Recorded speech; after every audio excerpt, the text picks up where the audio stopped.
नमस्कार प्यारे बच्चों, एडविला पॉइंट चैनल पर आपका स्वागत है।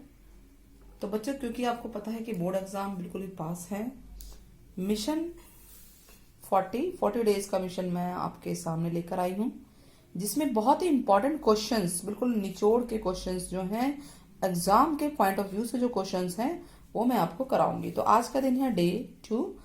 आप जो है प्लेलिस्ट में जाकर या चैनल के पेज पे जाकर आप इसका बाकी डेज के भी आप देख सकते हैं वीडियोस। डे 1, डे 3 सब वीडियोस आपको डेली मिलेंगी। तो क्लास 10th की मैथ्स के रिवीजन हो रही है। टारगेट सीबीएसई है। चैप्टर 1 ही है, अध्याय 1 वास्तविक संख्याएं। ठीक है, चलिए स्टार्ट करते हैं। तो पहला, ये दो क्वेश्चन एक जैसे हैं, तो पहला दूसरा हो गया यही, एलसीएम और एचसीएफ ज्ञात करना। बेसिक क्वेश्चन, देखिए छोटे छोटे क्वेश्चन है जिससे आप आराम से इनको कर करके रिवाइज करके पास हो सकते हैं। तो क्वेश्चन क्या है, एलसीएम और एचसीएफ ज्ञात करना है और सत्यापित भी करना है कि एलसीएम गुणा एचसीएफ बराबर होता है दोनों संख्याओं का गुणनफल।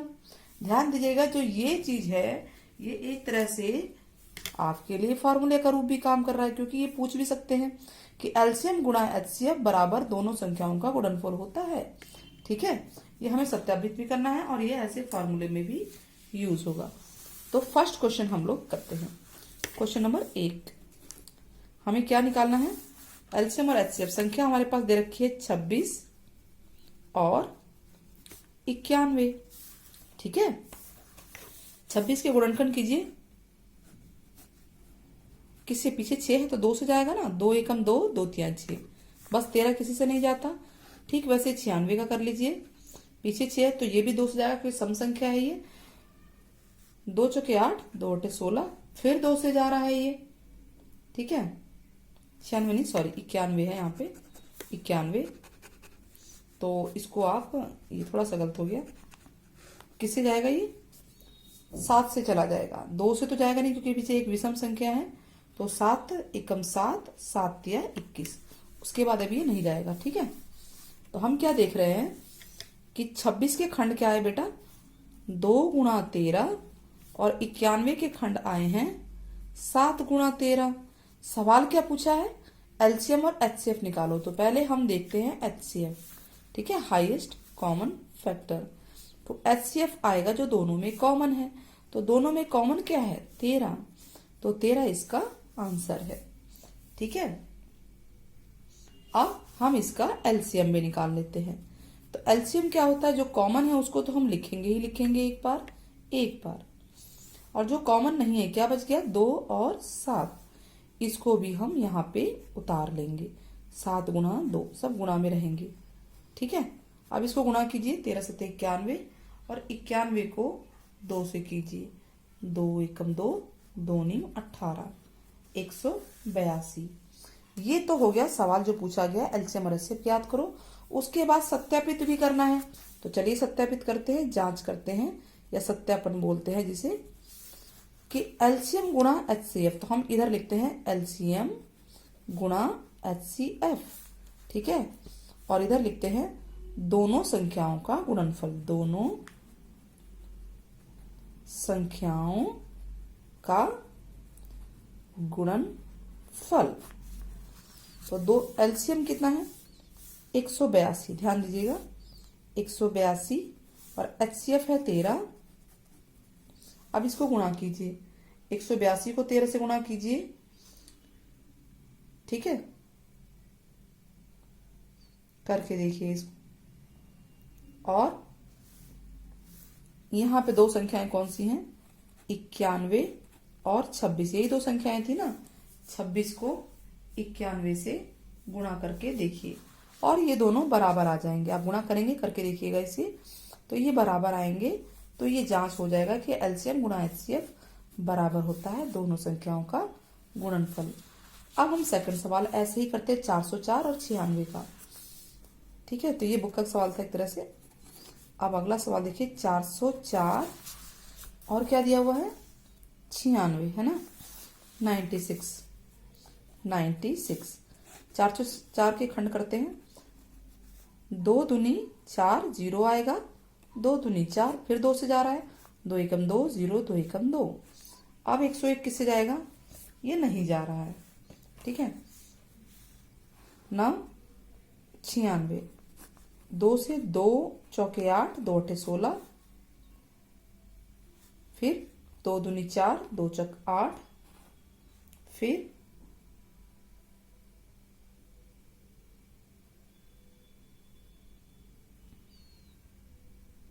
2 चौके 8, 2 अठे 16, 2 दूनी 4, 2 चौके 8, 2 एकम 2, 2 दूनी 4, ठीक है।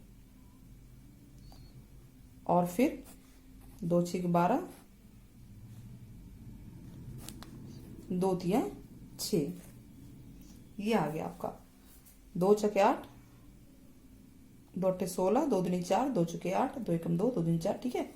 तो ये आपका खंड आ गया। तो आप इसको यहाँ लिख लीजिए, 2 गुणा 2 गुणा 101, और 96 का क्या है, 2 गुणा 2 गुणा 1 2 3 4 5, ठीक है। तो इसको लिखिए 5 बार, 2 गुणा 2 गुणा 2, 5 बार हो गया ना, गुणा 3। अब HCF निकालना है। HCF क्या होगा, जो कॉमन है। 2 एक बार कॉमन है, 2 एक बार कॉमन है, या 2 की घात में भी देखें तो जो छोटी घात होती है वो आता है HCF। तो फिलहाल ये हो गया 2 गुणा 2 4, और LCM क्या आएगा, चलिए देखते हैं। LCM जो कॉमन है उसको तो हमें लिखना ही है, यानी 4 HCF को। अब बच क्या गया, एक ये बच गया 101, साथ में ये 2 बार, 2 जो है 3 बार है, 2 गुणा 2 गुणा 2, और एक बार 3 भी है। इसको आप गुणा कर लीजिए। तो इसको आप गुणा करेंगे तो गुणा करके देखिएगा कि क्या आंसर आता है। तो एलसीएम इसका आएगा 9696, ठीक है। गुणा करके देखिएगा। अब हमें जांच करना है ना, सत्यापन करना है। सत्यापन क्या है, एलसीएम गुणा एचसीएफ, यानी एचसीएफ कितना है 4 और एलसीएम है 9696 को 4 से जब हम गुणा करेंगे तो वो किसके बराबर आना चाहिए, दोनों संख्याओं के गुणनफल के बराबर। दोनों संख्याओं का गुणनफल, और दोनों संख्याएं कौन सी हैं, 404 और 96। तो करके देखिए, इसको गुणा करेंगे तो ये आएगा 38,784, तो ये भी यही आएगा, ठीक है। तो दोनों बराबर आ गए, बराबर आ गए ना, एक तरह से क्लियर हो गया। तो हमने क्या किया, दोनों सवाल हमारे हो गए हैं। दोनों सवाल में एचसीएफ निकालना है, एलसीएम निकालना है, एलसीएम एचसीएफ, और ये सत्यापन करना है। ये बहुत ही इंपॉर्टेंट फार्मूला है और ये आपके काम भी आएगा। अब देखिए, यानी कि ये सवाल, ये फार्मूला क्या कहता है कि अगर दो संख्याएं दी हुई हैं और एलसीएम दिया है तो एचसीएफ निकाल सकते हो ना इधर भेज के। तो अगला सवाल भी कुछ ऐसा ही है। एलसीएम है, देखो लिखा एलसीएम 320 120, इसका मतलब इन दो संख्याओं का एलसीएम ये है, और एचसीएफ हमें निकालना है। सवाल नंबर 3 इसको मानते हैं। तो चलिए 3 मैंने ऐसे लिखा है, यहां पे ऐसे लिख देती हूं। तो आप ये देखिए, दो संख्याएं कौन सी हैं, दोनों संख्याएं पहले तो हमें पता होनी चाहिए। वो एक है 320 और दूसरी है 120।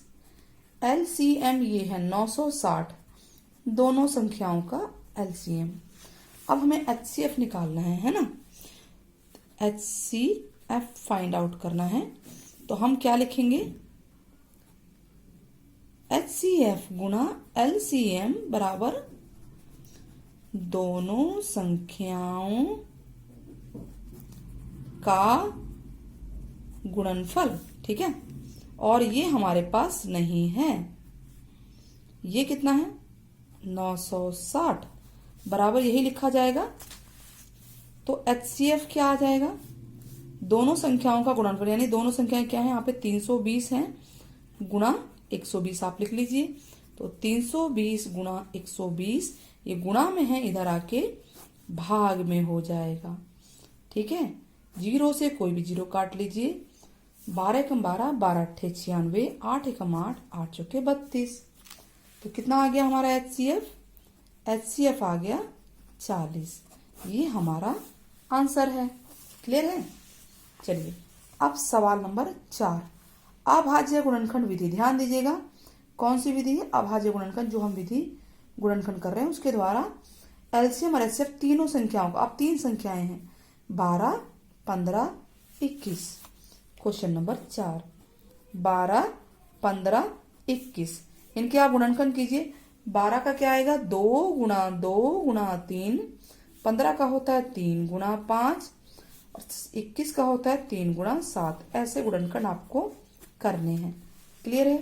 तो हम ये देख रहे हैं तीनों में सिर्फ 3 कॉमन है, तो तीनों का एचसीएफ हो जाएगा 3 और एलसीएम होगा 3। तो हमें लिखना ही लिखना है, जो बच गया उसको भी लिख लेते हैं। 2 गुणा 2, 5 और 7। ठीक है, जितनी बार कॉमन आ रहा है उतनी बार एक एक बार यहां लिखते जाएंगे। अब कितना है आंसर? 3 दूनी 6 दूनी 12, 12 पंजे 60, 420 आंसर आएगा। क्लियर है? सवाल नंबर 5। तो इस तरह के देखिए सवाल अलग अलग तरह के चल रहे हैं। अब ये पूछ रहा है कि ये भाज्य है कि नहीं है। भाज्य अभाज्य में अंतर क्या है? अभाज्य संख्या के सिर्फ 2 ही खंड होते हैं, संख्या खुद और एक, इसके अलावा कोई खंड नहीं होता। और भाज्य का मतलब होता है कि जो संख्या है उसका और भी खंड होंगे। तो हम 5 का ए और बी है, हम एक क्वेश्चन करते हैं। 5वें का ए, 7 गुणा 11 गुणा 13 गुणा 15 जमा 15। ये सब तो देखिए गुणा में है और ये जमा में है, इनमें हम कॉमन निकालेंगे। तो हम इसके साथ भी एक लगा लेते हैं। हम देख रहे हैं दोनों में 15 कॉमन है, हमने निकाल लिया।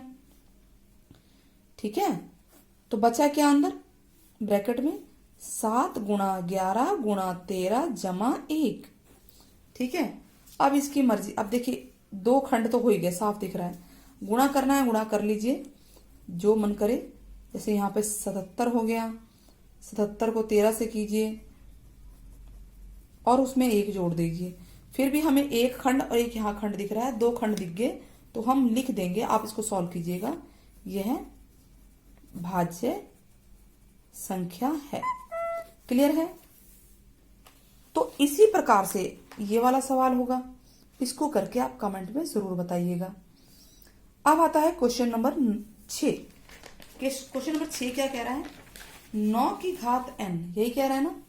9 की घात n में इकाई के स्थान पर कौन सा अंक आएगा?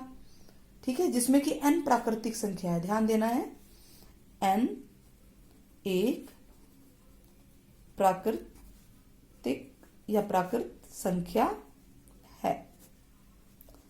तो चलिए पता लगाते हैं।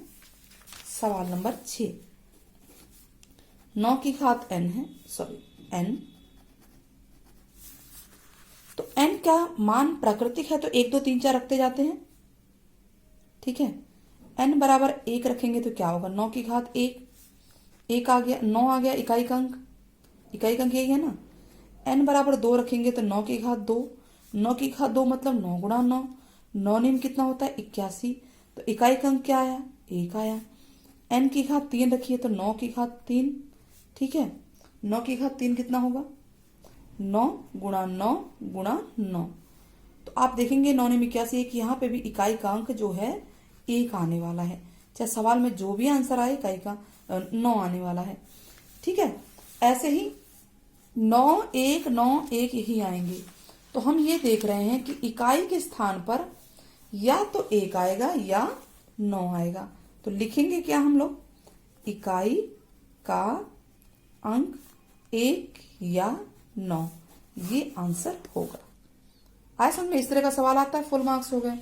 अच्छा 3 तक ही क्यों छोड़ा? और भी कर सकते हैं, बस इसी प्रकार बताएंगे कि यही आने ही वाला है। तो 7वां सवाल भी यही है, 6 की घात n का इकाई का अंक 0 होगा या नहीं, हमें बताना है। सिर्फ ये बताना है कि क्या, इसमें पूछा इकाई का अंक क्या होगा, लेकिन इसमें बोला 0 है या नहीं है। और n एक प्राकृतिक संख्या है। ठीक है, तो क्या लिखा है? 6 की घात n, 6 की घात n है, n प्राकृतिक है, नेचुरल नंबर है, तो n की वैल्यू 1 2 और 3 तक रख के देख लो आप लोग। 1 रखेंगे, इसी में ही रखना है, तो यहां रखेंगे 6 की घात 1, 6 आ गया। क्या ये शून्य आया? नहीं आया ना, शून्य आना चाहिए, सवाल ये कह रहा है। 6 की 2, 6 गुणा 6 36, ये भी इकाई का अंक पे ध्यान दीजिएगा, गोला लगाइए। 6 की 3, 6 गुणा 6 गुणा 6, 216 आ जाएगा। 6 36 36, ठीक है। 36 को 6 से करेंगे तो हम देख रहे हैं कहीं भी इकाई का अंक शून्य नहीं आ रहा है, तो हम लिख देंगे 6 की घात अंक का इकाई का अंक शून्य नहीं है। ठीक है, दोनों सवालों में डिफरेंस समझ में आया आपको? दोनों सवालों में डिफरेंस, इसमें इकाई का अंक पूछा था, इसमें बोल रहा है कि 0 है कि नहीं। तो इजी क्वेश्चन थे ना, और इम्पॉर्टेंट है पेपर के पॉइंट ऑफ व्यू से। इनमें से किस संख्या का इकाई का अंक 6 होगा? तो ऐसे ही ओरल होगा। अब देखिए यहाँ 1 रख के देखिए 4 आया, 2 रख के देखिए 16 आ गया। ठीक है, तो एक बार तो 4 आया ना, 3 रख के देखिए तो इकाई का अंक बदल रहे हैं। 2 की घात 1 2 3 ऐसे रख के देखिए, इसमें भी इकाई का अंक नहीं आएगा 6, लेकिन इसमें आ रहा है 6 की घात 1 2 3, जो कि हमने ये किया है। तो इसका आंसर क्या होगा? सी आंसर होगा। क्लियर है? इस पे भी नहीं आएगा। अब बच्चों आपके लिए गृह कार्य है 180, 252, 324 का HCF निकालिएगा और कमेंट में बताइएगा कि क्या आया। आपके कमेंट का हमें इंतजार रहेगा। साथ में क्वेश्चन पेपर को ध्यान से देखिए और इनको सॉल्व कीजिएगा, इन क्वेश्चंस को। Take care, bye bye. Share और सब्सक्राइब करना नहीं भूलिएगा। डे 3 मैं नेक्स्ट डे जरूर लेकर आऊंगी। डे 3 का टारगेट हमारा बहुत ही इंपॉर्टेंट है, जरूर देखना आप लोग।